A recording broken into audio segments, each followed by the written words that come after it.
High সবাই কেমন আছেন? আশা করি ভালো আছেন। অনেকদিন পর আপনাদের জন্য একটা ওয়ালেটের এয়ারড্রপ নিয়ে আসছি। তো এই ওয়ালেটের এয়ারড্রপে জয়েন করলে প্রত্যেকেই 250টা করে OWN টোকেন পাবেন, যেটা কিন্তু পরবর্তীতে আপনারা এই ওয়ালেট থেকে এক্সচেঞ্জ করে নিতে পারবেন। কীভাবে আপনারা এই এয়ারড্রপে জয়েন করবেন তা আজকের এই ভিডিওতে A to Z ফুল বুঝিয়ে দেওয়া হবে, তাই ভিডিওটা কেউ স্কিপ করবেন না, ফুল ভিডিওটা মনোযোগ সহকারে দেখবেন। তো এই ভিডিওর ডেসক্রিপশন বক্সে আমার টেলিগ্রাম চ্যানেলের লিঙ্ক দেওয়া থাকবে। তো ওই লিঙ্কে ক্লিক করলে সরাসরি আমার টেলিগ্রাম চ্যানেলে নিয়ে আসলে এরকম একটা পোস্ট আপনি দেখতে পারবেন। তো এই পোস্টের মধ্যে দেখেন ডাউনলোড অ্যাপ লেখা আছে, সাইডে কিন্তু একটা লিঙ্ক দেওয়া আছে। তো এই লিঙ্কে যদি আপনারা ক্লিক করেন তাহলে কিন্তু আপনাদের রিডাইরেক্ট করে প্লে স্টোরে নিয়ে যাবে। প্লে স্টোরে নিয়ে গেলে আপনারা এদিকে ইনস্টল লেখা দেখতে পারবেন। তো ইনস্টলে ক্লিক করে প্রথমে এই ওয়ালেটটা আর কি ইনস্টল করে নেবেন। তো ওয়ালেটটা ইনস্টল হওয়া পর্যন্ত অপেক্ষা করবেন। ওয়ালেটটা ইনস্টল হয়ে গেলে ওপেন যে লেখা দেখতে পাচ্ছেন, ওপেনের উপর ক্লিক করে ওয়ালেটটা আর কি ওপেন করবেন। তো এরকম অ্যালাউ চাইলে আর কি অ্যালাউ করে দিবেন। করে দেওয়ার পর আপনাদের সামনে এরকম একটা ইন্টারফেস ওপেন হবে। এখন আপনাদের এই ওয়ালেটে একটা অ্যাকাউন্ট ক্রিয়েট করতে লাগবে। সেজন্য সাইন আপ যে লেখা দেখতে পাচ্ছেন, সাইন আপের উপর একটা ক্লিক করবেন। ক্লিক করার পর আপনাদের সামনে এরকম একটা ইন্টারফেস ওপেন হলে সাইন আপ উইথ ইমেল যে লেখা দেখতে পাচ্ছেন এই দিকে ক্লিক করবেন, কারণ আমরা ইমেল দিয়ে কিন্তু অ্যাকাউন্টটা ক্রিয়েট করব। তারপরে এই বক্সের মধ্যে আপনারা আপনাদের ইমেল অ্যাড্রেসটা বসা দিবেন। তো আমি আমার ইমেল অ্যাড্রেসটা বসা নিলাম। তারপরে দিকে কন্টিনিউ যে লেখা দেখতে পাচ্ছেন এটা ক্লিক করবেন। ক্লিক করার পর এই বক্সে আপনাদের পাসওয়ার্ড দিতে লাগবে। তারপর ওই পাসওয়ার্ডটা আবার কনফার্ম করতে লাগবে। তো আমি এই বক্সগুলোতে পাসওয়ার্ড বসানি। পাসওয়ার্ড বসানো হয়ে গেলে কন্টিনিউ যে লেখা দেখতে পাচ্ছেন কন্টিনিউতে একটা ক্লিক করবেন। ক্লিক করার পর আপনাদের সামনে এরকম একটা ইন্টারফেস ওপেন হবে। আপনাদের মেলে 6 সংখ্যার একটা কোড সেন্ড করা হবে। তো ওই কোডটাই কপি করে এনে এই বক্সে বসাতে লাগবে। তো আমি আমার মেল থেকে কোডটা কপি করে এনে এই বক্সে বসা নিছি। তো বসানোর পর কিছুক্ষণ অপেক্ষা করবেন। অপেক্ষা করার পর আপনাদের সামনে আর কি এরকম একটা ইন্টারফেস ওপেন হবে। আপনারা কি ইউএ থাকেন কিনা, যদি থাকেন তাহলে ইয়েস দিবেন, না থাকলে নো দিবেন। আমি থাকি না, সেজন্য নো দিলাম।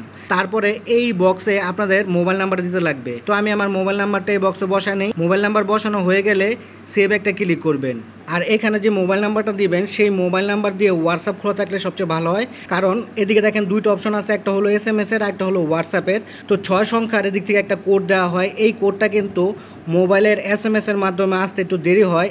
আর আপনারা যদি হোয়াটসঅ্যাপটা সিলেক্ট করেন তাহলে কিন্তু সরাসরি আর কি 6 সংখ্যার কোডটা দিয়ে দেওয়া হয়। সেজন্য আপনারা কী করবেন, হোয়াটসঅ্যাপ যে লেখাটা এদিকে একটা ক্লিক করবেন। ক্লিক করার পর আপনাদের সামনে এরকম একটা ইন্টারফেস ওপেন হবে। আপনাদের আর কি হোয়াটসঅ্যাপে কিন্তু 6 সংখ্যার কোডটা দিয়ে দেওয়া হবে। তো আপনারা কোডটা লিখে বসা দিবেন অথবা কপি করে বসাতে পারেন। তো যদি কোডটা না নেয় আরেকবার ট্রাই করবেন। 2-3বার ট্রাই করার পর দেখবেন এরকম একটা ইন্টারফেস চলে আসছে। তারপর আপনারা নিচের যে টিক মার্কটা আছে সেটাতে ক্লিক করে দিবেন। ক্লিক করে দেওয়ার পরে দিকে যে কন্টিনিউ লেখা দেখতে পাচ্ছেন, কন্টিনিউতে একটা ক্লিক করুন। এখন আপনাদের ওয়ালেটের জন্য একটা পিন কোড সিলেক্ট করতে লাগবে। তো আপনারা প্রথমে পিন কোডটা এদিকে বসা দিবেন। তো পিন কোডটা দেওয়ার পর আবার ওই পিন কোডটাই এদিকে কনফার্ম করবেন। তো পিন কোডটা কনফার্ম করার পর যদি দেখেন পিন কোডটা নিতেছে না, সেক্ষেত্রে কী করবেন, আপনার পিন কোডটা একটু চেঞ্জ করবেন। এক সংখ্যা 2বার দিবেন না, ধরেন 1 2 দিলেন, 7 দিলেন, এরকমভাবে আর কি পিন কোডটা দিবেন 6 সংখ্যার। দেখবেন আপনাদের পিন কোডটা কিন্তু নিয়ে নিছে। এইরকম একটা পপ আসলে আপনারা যদি ফিঙ্গারপ্রিন্ট অ্যাড করতে চান সেক্ষেত্রে ইয়েসে ক্লিক করে ফিঙ্গারপ্রিন্টটা অ্যাড করে নেবেন। তারপর আপনাদের সামনে এরকম একটা ইন্টারফেস ওপেন হবে। এখন আপনাদের রেফার কোড বসাতে লাগবে। আর রেফার কোড যদি আপনারা বসান সেক্ষেত্রে কিন্তু 250টা OWN টোকেন পাবেন। আর রেফার কোড না বসালে কিন্তু এই 250টা OWN টোকেন পাবেন না। আমি যেই আর কি টেলিগ্রামে পোস্টটা করব সেই পোস্টের মধ্যে কিন্তু রেফার কোডটা দিয়ে দেওয়া থাকবে। সেজন্য আবার আমার টেলিগ্রাম চ্যানেলে চলে আসবেন। আসার পর এই পোস্টের মধ্যে দেখেন রেফার কোড লেখা আছে, সাইডে কিন্তু কোড দেওয়া আছে। তো এদিকে ক্লিক করলে কিন্তু কোডটা কপি হয়ে যাবে। তো কোডটা কপি করার পর আবার আপনারা ওয়ালেটে চলে আসবেন। আসার পর এই যে বক্সটা দেখতে পাচ্ছেন এই বক্সে আপনারা কোডটা আর কি পেস্ট করে দিবেন। তো দেখেন আমি কিন্তু কোডটা পেস্ট করে দিলাম। কোডটা পেস্ট করে দেওয়ার পর নিচে যে কন্টিনিউ লেখা দেখতে পাচ্ছেন কন্টিনিউতে একটা ক্লিক করবেন। এরকম প্রবলেম আসলে আবার কন্টিনিউতে ক্লিক করবেন। ওনাদের সার্ভার খুবই খারাপ, সেজন্য 2-3বার ট্রাই করবেন। দেখবেন আপনাদের কিন্তু আর কি রেফার কোডটা নিয়ে নিন। তারপর দেখবেন এরকমভাবে ওয়ালেটটা ওপেন হবে। তো এই ওয়ালেটে কিন্তু আমাদের অ্যাকাউন্ট ক্রিয়েট করা শেষ। এখন টাস্ক কমপ্লিট করে আমাদের রিওয়ার্ড ক্লেম করতে লাগবে। যে 250টা টোকেন পাওয়ার কথা সেটা কিন্তু ক্লেম করতে লাগবে। সেজন্য এদিকে যে রিওয়ার্ড নামে অপশন দেখতে পাচ্ছেন সবার মাঝখানে, এই রিওয়ার্ডের উপর একটা ক্লিক করবেন। ক্লিক করার পর আপনাদের সামনে এরকম একটা ইন্টারফেস ওপেন হবে। এদিকে আপনারা অনেকগুলো টাস্ক দেখতে পারবেন। তার মধ্যে থেকে 2 নাম্বার যে টাস্কটা আছে সেটা হলো আপনারা যদি KYC কমপ্লিট করেন সেক্ষেত্রে কিন্তু 250টা OWN টোকেন পাবেন। সেজন্য এই দিকে একটা ক্লিক করবেন। ক্লিক করার পর আপনাদের সামনে এরকম একটা পপ আসবে। তারপর ভেরিফাই ইউর আইডেন্টি যে লেখা রাখতে পাচ্ছেন এইদিকে একটা ক্লিক করবেন। ক্লিক করার পর আপনাদের সামনে এরকম একটা ইন্টারফেস ওপেন হবে। তো আপনারা কী করবেন, এদিকে যে স্টার্ট লেখা দেখতে পাচ্ছেন আবার স্টার্টের উপর একটা ক্লিক করবেন। ক্লিক করার পর কিছুক্ষণ লোডিং হবে। লোডিং হওয়ার পর আপনাদের সামনে এরকম একটা ইন্টারফেস ওপেন হবে। এইদিকে আপনাদের সব ইনফরমেশনগুলো বসাতে লাগবে। তো এদিকে প্রথমে আপনাদের ন্যাশনালিটি বসাতে বলছে। তো আপনারা যেই দেশে থাকেন অ্যারোতে ক্লিক করে সেই দেশটা সিলেক্ট করে দেবেন। যেমন আমি বাংলাদেশে থাকি, সেজন্য জন্য বাংলাদেশটা সিলেক্ট করে দিলাম, আপনারা যে দেশে থাকেন সেই দেশটা সিলেক্ট করে দিবেন। তারপরে দিকে আপনারা আপনাদের অ্যাড্রেসটা বসা দিবেন নিচের এই বক্সে। তারপরের বক্সে আপনারা কি কাজ করেন সেটা অ্যারোতে ক্লিক করে সিলেক্ট করে দিবেন। তারপরে আপনারা আপনাদের পেশাটা এই অ্যারোতে ক্লিক করে সিলেক্ট করে দিবেন। তারপর আপনাদের কোম্পানির কি নাম সেই নামটা এই বক্সে বসা দিবেন। তো এদিকে সব ইনফরমেশনগুলো আমি বসাই নেই। তো সব ইনফরমেশন বসানো হয়ে গেলে নিচে যে কন্টিনিউ লেখা দেখতে পাচ্ছেন, আবার কন্টিনিউতে একটা ক্লিক করবেন। এরকম একটা ইন্টারফেস ওপেন হবে। তো আপনারা কি করবেন, এই অ্যারোতে ক্লিক করবেন। ক্লিক করার পর এই যে 3টা অপশন দেখতে পাচ্ছেন, যে কোনো একটা সিলেক্ট করে দিবেন। সিলেক্ট করে দেওয়ার পর আবার কন্টিনিউতে একটা ক্লিক করবেন। কন্টিনিউতে ক্লিক করার পর যদি দেখেন আপনাদের এরকম সমস্যা হইতেছে, সেক্ষেত্রে আপনারা কি করবেন, আপনারা আপনাদের পেশা অথবা কর্মসংস্থানটা চেঞ্জ করতে পারেন। তো আগের পেজে চলে যাবেন, যাওয়ার পরে দিক থেকে আপনারা আপনাদের পেশাটা বা কর্মসংস্থানটা চেঞ্জ করবেন। চেঞ্জ করার পর কন্টিনিউতে ক্লিক করবেন। ক্লিক করার পর দেখবেন আপনাদের সামনে এরকম একটা ইন্টারফেস ওপেন হবে।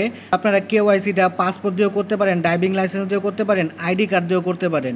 তো আমি আইডি কার্ড দিয়ে করবো, সেজন্য আইডি কার্ডের উপর ক্লিক করলাম। ক্লিক করার পরে দিয়ে কন্টিনিউর উপর আবার ক্লিক করে দিলাম। ক্লিক করার পর এরকম একটা ইন্টারফেস ওপেন হলে আবার আপনারা কন্টিনিউতে একটা ক্লিক করবেন। ক্লিক করার পর যদি দেখেন এরকম সমস্যা হইতেছে, সেক্ষেত্রে আবার কন্টিনিউতে ক্লিক করবেন। ক্যামেরা পারমিশনের জন্য এরকম একটা পপ আসলে আর কি ক্যামেরা পারমিশনটা অ্যালাউ করে দিবেন। দেখবেন আপনাদের কিন্তু ক্যামেরাটা অন হয়ে যাবে। তো এই পেজটা আপনারা দেখতে পারবেন না, কারণ স্ক্রিন রেকর্ডারে কিন্তু এই পেজটা সাপোর্ট করে না। তো আপনারা কি করবেন, আপনাদের ক্যামেরার নিচে ভোটার আইডি কার্ডের প্রথমে ফার্স্ট সাইডটা আনবেন। দেখবেন অটোমেটিক কিন্তু ক্যাপচার করে নিছে। তারপর বলবে যে ভোটার আইডি কার্ডের ব্যাক সাইডে আর কি ছবি দিতে। সেক্ষেত্রে আপনারা ভোটার আইডি কার্ডটা আবার উল্টা করে ক্যামেরার নিচে রাখবেন। দেখবেন ভোটার আইডি কার্ডের ব্যাক সাইডের ছবিও কিন্তু নিয়ে নিছে। ভোটার আইডি কার্ড নেওয়ার পর আপনাদের বলবে ফেস ভেরিফিকেশন করতে। দেখবেন একটা গোল সার্কেল আসবে। তো ওই গোল সার্কেলের মধ্যে আপনাদের জাস্ট ফেসটা নিয়ে যাবেন। দেখবেন আপনাদের ফেসটা কিন্তু অটোমেটিক ওনারা ক্যাপচার করে নিছে। তো কিছুক্ষণ অপেক্ষা করবেন। অপেক্ষা করার পর আপনাদের সামনে এরকম একটা ইন্টারফেস ওপেন হবে। তো ওয়ালেট কেওয়াইসি ভেরিফিকেশন হইতে কিন্তু 24 ঘন্টার মতো সময় লাগতে পারে। তো 24 ঘন্টা পর্যন্ত অপেক্ষা করবেন। অপেক্ষা করার পর দেখবেন আপনাদের কিন্তু ওয়ালেটটা কেওয়াইসি ভেরিফাইড হয়ে গেছে। তো আমার ওয়ালেট কেওয়াইসি ভেরিফাইড হইতে কিন্তু বেশি সময় লাগে নাই, মাত্র 2 থেকে 3 মিনিট সময় লাগছে। তার মধ্যেই কিন্তু আমার ওয়ালেটটা কেওয়াইসি ভেরিফাইড হয়ে গেছে। তো সেটা দেখার জন্য আপনারা কি করবেন, এদিকে যে রিওয়ার্ড লেখা দেখতে পাচ্ছেন, এই রিওয়ার্ডের উপর ক্লিক করবেন। আপনাদের রিওয়ার্ড সেকশনে নিয়ে যাবে। তারপর সবার আর কি 2 নম্বর অপশনটার মধ্যে দেখতে পারবেন যে আপনাদের অ্যাকাউন্ট কিন্তু কেওয়াইসি ভেরিফাইড হয়ে গেছে, তাই কিন্তু দিকে লেখা থাকবে। সাইডে ক্লেমের অপশন আছে, এদিকে ক্লিক করবেন। ক্লিক করার পর এরকম একটা পপ আসলে এই দিকে ক্লিক করে আপনারা আর কি ক্লেম করে নেবেন। তো দেখেন আমার কিন্তু 250টা আর কি টোকেন ক্লেম করা হয়ে গেছে। এই ওয়ালেটে আরও কিছু টাস্ক আছে, যে টাস্কগুলো কমপ্লিট করে কিন্তু আপনারা আরও OWN টোকেন ইনকাম করতে পারবেন। যেরকম দেখেন এদিকে যদি আপনারা ডেইলি আর কি লগ ইন করেন, টানা 5 দিন লগ ইন করলে 50টা OWN টোকেন পাবেন। একজন ফ্রেন্ডকে রেফার করলে 20টা OWN টোকেন পাবেন। অ্যাকাউন্ট ক্রিয়েট করলে 10টা OWN টোকেন পাবেন। তাছাড়া এদিকে আরও অনেক টাস্ক আছে, যে টাস্কগুলো কমপ্লিট করলে কিন্তু আপনারা OWN টোকেন ইনকাম করতে পারবেন। আজকের ভিডিও এই পর্যন্তই। এই ওয়ালেটের পরবর্তীতে কোনো আপডেট আসলে তা সবার আগে কিন্তু আমার টেলিগ্রাম চ্যানেলে জানিয়ে দেওয়া হবে। সেজন্য অবশ্যই আমার টেলিগ্রাম চ্যানেলটায় সবাই জয়েন হয়ে থাকবেন। ভিডিও ভালো লাগলে লাইক কমেন্ট শেয়ার করে পাশে থাকবেন। ধন্যবাদ সবাইকে। আর এইরকম আর্নিং রিলেটেড ভিডিও পেতে আমার চ্যানেলটাকে সাবস্ক্রাইব করে বেল বাটনটাকে বাজিয়ে রাখবেন।